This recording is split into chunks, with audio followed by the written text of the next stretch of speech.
2020 lockdown സമയത്ത് ഉത്തർപ്രദേശിൽ ആനന്ദബിസ് എന്ന 89 വയസ്സുള്ള ഒരു വ്യക്തി മരിച്ചുപോയി.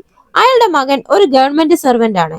ലോക്ക്ഡൌൺ സമയത്ത് പോലും തന്റെ ജനങ്ങൾക്ക് വേണ്ടി പ്രവർത്തിക്കണം എന്ന് കരുതി സ്വന്തം അച്ഛന്റെ മരണാനന്തര ചടങ്ങിൽ പോലും അയാൾ പങ്കെടുത്തിരുന്നില്ല.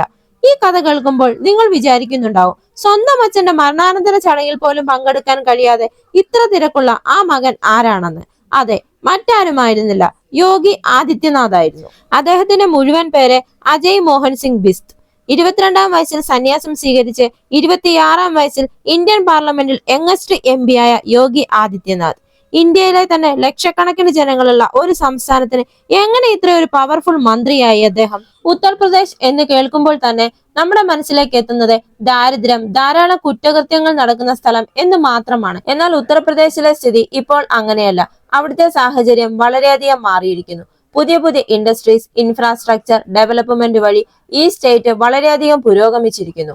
എന്നാൽ ഇതിന് മുഴുവൻ കാരണം യോഗി ആദിത്യനാഥ് മാത്രമാണ് എന്ന് ഞാൻ പറയില്ല. എന്നാൽ അദ്ദേഹം മുഖ്യമന്ത്രി ആയതിനു ശേഷമാണ് ഉത്തർപ്രദേശിന്റെ അവസ്ഥ വളരെയധികം മാറിയത്. വാണിജ്യ വ്യവസ്ഥ പഴയതിനേക്കാൾ ഡബിൾ ആയി എന്നതിൽ ഒരു സംശയവുമില്ല. റോഡുകൾ, എക്സ്പ്രസ് ഹൈവേകൾ, airport, metro trains and infrastructure എന്നിവ ഒരുപാട് വളർന്നു. ഒരു നേരത്തെ ആഹാരം പോലും കഴിക്കാൻ ഇല്ലാതെ ആളുകൾ ബുദ്ധിമുട്ടിയിരുന്ന ഉത്തർപ്രദേശിന് ഇന്ന് 24 കോടി ലക്ഷം രൂപയുടെ GDP. വികസനത്തിന്റെ കാര്യത്തിൽ ഇന്ത്യയിലെ തന്നെ മൊത്തം സംസ്ഥാനങ്ങൾ എടുത്താൽ അതിൽ 5-ാം സ്ഥാനത്ത് നിൽക്കുന്നത് ഇപ്പോൾ ഉത്തർപ്രദേശാണ്. ഉത്തർപ്രദേശിനെ 5-ാം സ്ഥാനത്തേക്ക് യോഗി എത്തിച്ചു എന്ന് വേണം പറയാൻ. അത് മാത്രമല്ല, 2027-ൽ UP ഗവൺമെന്റ് $1 ട്രില്യൺ എക്കണോമിക്കൽ ഉണ്ടാകണമെന്ന് ലക്ഷ്യം വെച്ചുകൊണ്ടാണ് മുന്നോട്ട് പോകുന്നത്. ഇങ്ങനെ UP ഡെവലപ്പ് ചെയ്യാൻ യോഗി ആദിത്യനാഥ് എങ്ങനെയുള്ള പദ്ധതികളാണ് നടപ്പിലാക്കിയത്? എന്തൊക്കെയാണ് ആ പദ്ധതികൾ വിജയം കണ്ടോ എന്ന് നമുക്ക് ഈ വീഡിയോയിലൂടെ നോക്കാം. 1972-ൽ ഉത്തർപ്രദേശിലെ പാഞ്ചൂർ എന്ന സ്ഥലത്താണ് യോഗി ആദിത്യനാഥ് ജനിച്ചത്. 1990-ൽ അയോധ്യ രാമമന്ദിരത്തിന് വേണ്ടിയുള്ള പ്രശ്നങ്ങൾ നടന്നുകൊണ്ടിരിക്കുന്ന സമയം. ആ സമയത്ത് ഈ പ്രശ്നത്തിന് വേണ്ടി ഒരു സംഘടന രൂപം കൊള്ളുന്നു. ആ സംഘടനയുടെ തലവനായിരുന്നു മഹന്ത് അവന്ത്യനാഥ്. യോഗി ആദിത്യനാഥ് അയാളുടെ ശിഷ്യനായി ഇതിനെതിരെ പോരാടുന്നു. ഈ സമയത്ത് BJP ഇതിനെ സപ്പോർട്ട് ചെയ്തിരുന്നു. അതുകൊണ്ട് തന്നെ യോഗിയുടെ ഗുരുവായിരുന്ന അവന്ത്യനാഥ് BJPയിൽ ചേർന്നു. കുറച്ചു വർഷങ്ങൾക്ക് ശേഷം അവന്ത്യനാഥ് അതിൽ നിന്ന് രാജിവെക്കുകയും ശിഷ്യനായിരുന്ന യോഗി ആദിത്യനാഥിനെ അതിൽ ചേർക്കുകയും ചെയ്തു. അങ്ങനെ 1998-ൽ BJP UPയിലെ ഗോരാപൂർ നിയോജക മണ്ഡലത്തിൽ യോഗി ആദിത്യനാഥിനെ MP ആക്കി. അവസാനം അദ്ദേഹം 1998-ൽ പാർലമെന്റിൽ എത്തി. UP ആൻഡ് രാജസ്ഥാനിൽ BJPക്ക് വേണ്ടി അയാൾ ചെയ്ത ഇലക്ഷൻ ക്യാമ്പയിൻ വളരെയധികം ശ്രദ്ധയാകർഷിച്ചിരുന്നു. യോഗിയിൽ ഉണ്ടായിരുന്ന ലീഡർഷിപ്പ് ക്വാളിറ്റി കണ്ടിട്ട് 2017-ൽ UPയിൽ നടന്ന ഇലക്ഷനിൽ BJP അദ്ദേഹത്തിന് മുഖ്യമന്ത്രിയായി അനൗൺസ് ചെയ്തു. ഒടുവിൽ അദ്ദേഹം 2017-ൽ UP മുഖ്യമന്ത്രിയായി. ഏതൊരു മുഖ്യമന്ത്രിയുടെയും കടമ എന്താണ്? അവരുടെ സംസ്ഥാനത്തെ വികസനത്തിന്റെ പാതയിൽ എത്തിച്ച് അവിടെയുള്ള യുവാക്കൾക്ക് ജോലി നൽകി ജനങ്ങൾ സന്തോഷത്തോടെ ജീവിക്കുന്നുണ്ടോ ഇല്ലയോ എന്ന് ഉറപ്പുവരുത്തണം. അതാണ് ഒരു മുഖ്യമന്ത്രിയെ സംബന്ധിച്ചിടത്തോളം അവരുടെ കടമയെന്ന്, അവരുടെ കർത്തവ്യമെന്ന് പറയുന്നത്. ഒരു സംസ്ഥാനം വികസനത്തിന്റെ പാതയിൽ എത്തണമെങ്കിൽ അവിടെ ധാരാളം തൊഴിലവസരങ്ങൾ ഉണ്ടാവണം. അതിനായി ഒരുപാട് ഫാക്ടറികൾ തുടങ്ങണം. സാധനങ്ങൾ ഉണ്ടാക്കി വേറെ സ്റ്റേറ്റ്സിലേക്കും വിദേശത്തേക്കും കയറ്റി അയക്കുന്നത് മൂലം വിദേശത്തു നിന്നും മറ്റു സംസ്ഥാനങ്ങളിൽ നിന്നും അവിടേക്ക് പണം എത്തുകയും അങ്ങനെ ആ സംസ്ഥാനം ഡെവലപ്പ് ആകുകയും ചെയ്യുന്നു. അതുകൊണ്ട് തന്നെ ഇന്ത്യയിലെ ഓരോ സ്റ്റേറ്റ്സും എക്സ്പോർട്സിൽ നമ്പർ 1 ആകണം. ഈ ഒരു ഐഡിയയാണ് യോഗി ആദിത്യനാഥ് ഉത്തർപ്രദേശിൽ പ്രാവർത്തികമാക്കിയത്. അദ്ദേഹം 2017-ൽ മുഖ്യമന്ത്രി ആയതിനു ശേഷം എക്സ്പോർട്ടിൽ കൂടുതൽ ശ്രദ്ധ കേന്ദ്രീകരിച്ചു. അതിന്റെ റിസൾട്ട് എന്താണെന്ന് അറിയണ്ടേ? 2017-ൽ UP ഗവൺമെന്റ് എക്സ്പോർട്ടിൽ 80,000 കോടി സമ്പാദിച്ചപ്പോൾ 2022-ൽ അത് 1.7 ലക്ഷം കോടിയിലെത്തി. അതായത് കേവലം 5 വർഷത്തിനുള്ളിൽ ഉത്തർപ്രദേശിന്റെ ഡെവലപ്മെന്റ് അദ്ദേഹം ഡബിൾ ആക്കി മാറ്റി എന്നർത്ഥം. ഇതെങ്ങനെ അദ്ദേഹത്തിന് സാധിച്ചു എന്ന് നമുക്കിപ്പോ കാണാം. അദ്ദേഹം ചെയ്ത ആദ്യത്തെ പദ്ധതിയാണ് ടൗൺ ഓഫ് എക്സ്പോർട്ട് എക്സലൻസ് അഥവാ TEE. അതായത് ഇന്ത്യയിൽ ഒരു ഏരിയയിൽ ഒരു പ്രൊഡക്റ്റ് ഫേമസ് ആയാൽ ആ പ്രൊഡക്റ്റ് അവിടെ തന്നെ കൂടുതൽ ഉൽപ്പാദിപ്പിക്കുക. അതായത് ഗുണ്ടൂരിൽ മുളക് കൃഷി എങ്ങനെയാണോ ഫേമസ് ആയി കൂടുതൽ ഉൽപ്പാദിപ്പിക്കുന്നത് അതുപോലെ. അങ്ങനെ ഇങ്ങനെ ഒരു പ്രത്യേക ഏരിയയിൽ നിന്നും 750 കോടിയിലധികം പ്രോഡക്റ്റ് ഇങ്ങനെ ഉൽപ്പാദിപ്പിക്കപ്പെടുന്നുണ്ടെങ്കിൽ കേന്ദ്ര ഗവൺമെന്റ് ഇതിനെ ടൗൺസ് ഓഫ് എക്സ്പോർട്ട് എക്സലൻസിന് കീഴിൽ യോജിപ്പിച്ച് ആ പദ്ധതി വിജയകരമായി തീരുവാൻ വേണ്ടി കൂടുതൽ സപ്പോർട്ട് ചെയ്യുന്നു. അങ്ങനെ ഉത്തർപ്രദേശിലുള്ള നോയിഡ, വാരണസി, മിർജാപൂർ, മോർദാബാദ് എന്നിവിടങ്ങളിൽ ഉൽപ്പാദിപ്പിക്കപ്പെടുന്ന ഉൽപ്പന്നത്തെ കൂടുതൽ വികസിപ്പിച്ച് ഈ പദ്ധതികളെയെല്ലാം ടൗൺസ് ഓഫ് എക്സ്പോർട്ട് എക്സലൻസിന്റെ കീഴിൽ ജോയിൻ ചെയ്യിപ്പിച്ചു. അങ്ങനെ ഈ സ്കീമിന് കീഴിൽ ഇന്ത്യയിൽ മൊത്തത്തിൽ 43 ടൗൺസ് ഉണ്ടെങ്കിൽ അതിൽ 15 എണ്ണവും ഉത്തർപ്രദേശിൽ നിന്നുമുള്ളതാണ്. അടുത്ത പദ്ധതിയാണ് ODOP. 2018 ഉത്തർപ്രദേശ് ഗവൺമെന്റ് ODOP അതായത് വൺ ഡിസ്ട്രിക്ട് വൺ പ്രൊഡക്റ്റ് എന്ന പദ്ധതി ആരംഭിച്ചു. അതായത് സംസ്ഥാനത്തുള്ള ഒരു ജില്ലയിൽ നിന്നും ഒരു പ്രൊഡക്റ്റിനെ ഫ്ലിപ്കാർട്ട്, ആമസോൺ തുടങ്ങിയ ഇ-കൊമേഴ്സ് പ്ലാറ്റ്ഫോം വഴി ഇന്റർനാഷണൽ മാർക്കറ്റ്സ് വരെ എത്തിച്ചു. ഇതുവഴി സംസ്ഥാനത്തുള്ള എല്ലാ ഏരിയാസും വികസിച്ച് അവിടെയുള്ള എല്ലാ ജനങ്ങൾക്കും തൊഴിലവസരങ്ങളും സൃഷ്ടിക്കപ്പെട്ടു. അതോടൊപ്പം തന്നെ സാധനങ്ങൾ കയറ്റുമതി ചെയ്യാൻ വേണ്ടി ഈ സ്കീം ഉത്തർപ്രദേശിനെ വളരെയധികം സഹായിച്ചു. അടുത്ത പദ്ധതിയായിരുന്നു ഡ്രൈപോർട്ട്. ഒരു സ്ഥലത്ത് ഉൽപ്പാദിപ്പിക്കപ്പെടുന്ന പ്രൊഡക്റ്റിനെ ഇമ്പോർട്ട് ചെയ്യാനും എക്സ്പോർട്ട് ചെയ്യാനും ഉപയോഗിക്കുന്ന ഒരു സ്ഥലമാണ് സീപോർട്ട്. ഇതെല്ലാവർക്കും അറിയാവുന്ന കാര്യമാണ്. ഏതൊരു സംസ്ഥാനത്തിനാണോ കടൽ മാർഗം ഇങ്ങനെ സാധനങ്ങൾ ഇമ്പോർട്ട് ചെയ്യാനും എക്സ്പോർട്ട് ചെയ്യാനും സാധിക്കാത്തത്, അവർ ട്രൈപോർട്ട്സ് വഴിയാണ് സാധനങ്ങൾ ഇമ്പോർട്ട് ചെയ്യുന്നതും എക്സ്പോർട്ട് ചെയ്യുന്നതും. അതായത് വിദേശത്തേക്ക് എക്സ്പോർട്ട് ചെയ്യേണ്ട സാധനങ്ങളെല്ലാം ഒരു സ്ഥലത്ത് സ്റ്റോർ ചെയ്തിട്ട് അതിനെ റോഡ് മാർഗമോ റെയിൽ മാർഗമോ സീപോർട്ട് വരെ എത്തിക്കുന്നു. അതുകൊണ്ട് ഈ ട്രൈപോർട്ട് വഴി ഒരു സംസ്ഥാനത്ത് സമുദ്രമാർഗം ചെയ്യാൻ പറ്റിയില്ലെങ്കിലും എക്സ്പോർട്ടും ഇമ്പോർട്ടും വളരെയധികം പുരോഗമിക്കുന്നു. അടുത്ത പദ്ധതിയായിരുന്നു ടൂറിസം. ഉത്തർപ്രദേശിൽ ധാരാളം ടൂറിസ്റ്റ് സ്ഥലങ്ങളുണ്ട്. ആഗ്ര, വാരണാസി, അയോധ്യ, മഥുര, സാരനാഥ് മുതലായവ.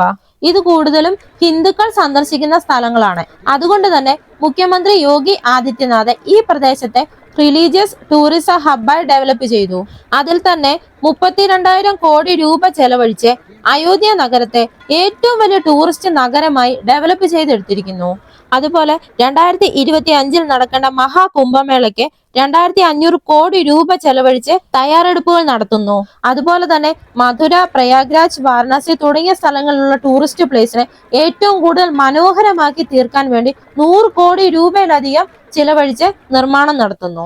ഇങ്ങനെ വികസിച്ചുകൊണ്ടിരിക്കുന്ന ഒരു സംസ്ഥാനത്തിലേക്ക് നിക്ഷേപകർ കൂടുതൽ എത്തണമെങ്കിൽ അവിടെയുള്ള കുറ്റകൃത്യങ്ങൾ ഇല്ലാതാവണം. എന്നാൽ ഉത്തർപ്രദേശിൽ 2017 ക്രിമിനൽസും മാഫിയ സംഘടനകളും വളരെയധികം കൂടുതലായിരുന്നു. അതുകൊണ്ട് തന്നെ ഒരുപാട് ബിസിനസ് സംരംഭകർ ഉത്തർപ്രദേശിലേക്ക് ഇൻവെസ്റ്റ് ചെയ്യാൻ വേണ്ടി മടിച്ചു നിന്നു. ഇത് ശ്രദ്ധിച്ച Uttar Pradesh government mafia task force എന്ന ഒരു സംഘടന രൂപീകരിക്കുകയും ഗുണ്ടാ തലവന്മാരെ എല്ലാവരെയും അറസ്റ്റ് ചെയ്ത് ലോക്കപ്പിലിടുകയും ചെയ്തു.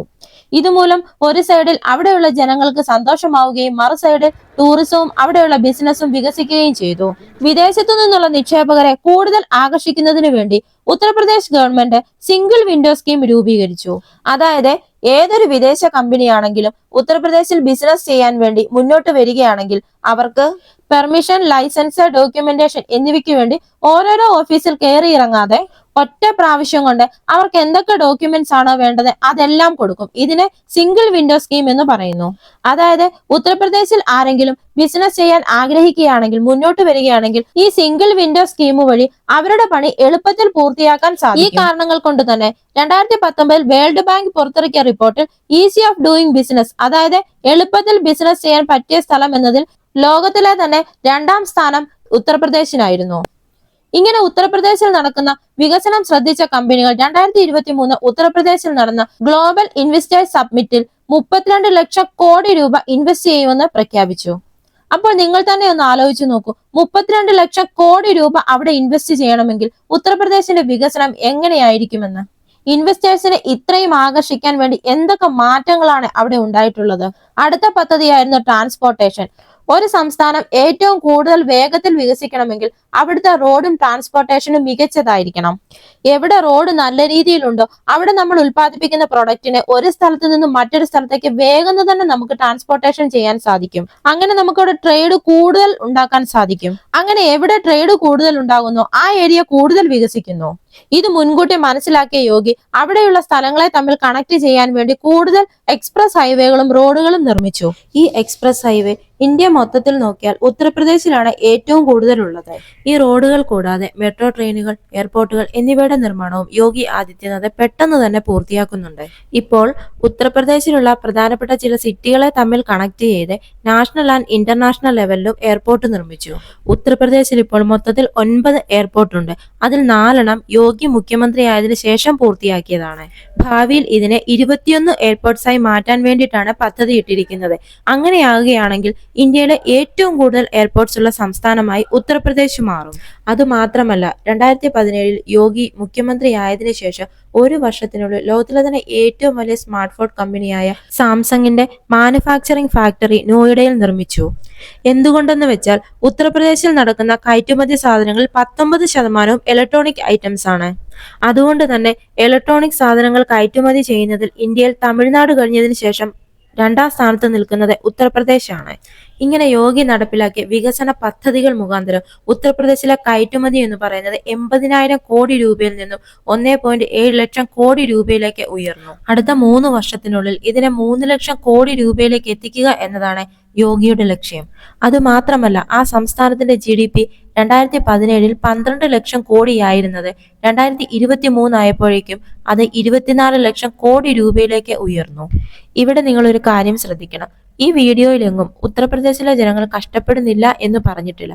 എന്താണെന്ന് വെച്ചാൽ 21 കോടി ജനങ്ങൾ അധിവസിക്കുന്ന ഒരു സംസ്ഥാനമാണ് ഉത്തർപ്രദേശ്. എല്ലാ ജനങ്ങളുടെയും ആവശ്യങ്ങൾ നിറവേറ്റി കഷ്ടപ്പാടുകൾ മാറ്റി ആ സംസ്ഥാനത്തെ ടോപ്പ് 1 ആക്കണം എന്നുള്ളത് ഒത്തിരി പ്രയാസമേറിയ ഒരു കാര്യമാണ്. എന്നാൽ വികസനം നടത്താൻ വേണ്ടി അതിനാവശ്യമായ പദ്ധതികൾ ആസൂത്രണം ചെയ്ത് ഭാവിയിലെ കാര്യങ്ങൾ മുൻകൂട്ടി കണ്ട് അവരെടുക്കുന്ന ഓരോ സ്റ്റെപ്സും അത് നൽകുന്ന റിസൾട്ടും അംഗീകരിക്കേണ്ട കാര്യം തന്നെയാണ്. അങ്ങനെ ഉത്തർപ്രദേശിന്റെ വികസനങ്ങൾ കണ്ടിട്ട് അതിനുവേണ്ടി യോഗി ആദിത്യനാഥ് ചെയ്യുന്ന കാര്യങ്ങൾ കണ്ടിട്ട് പദ്ധതികൾ കണ്ടിട്ട് ഇന്ത്യയിലെ തന്നെ ഏറ്റവും നല്ല പെർഫോമൻസ് ഉള്ള മുഖ്യമന്ത്രിമാരിൽ 1ാം സ്ഥാനത്ത് നിൽക്കുന്നത് ഉത്തർപ്രദേശ് മുഖ്യമന്ത്രി യോഗി ആദിത്യനാഥ് തന്നെയാണ്. ഈ വീഡിയോ നിങ്ങൾക്ക് ഇഷ്ടമായെങ്കിൽ മറക്കാതെ തന്നെ ഈ ചാനൽ ഒന്ന് സബ്സ്ക്രൈബ് ചെയ്യുക. അടുത്ത വീഡിയോയുമായി വീണ്ടും കാണാം.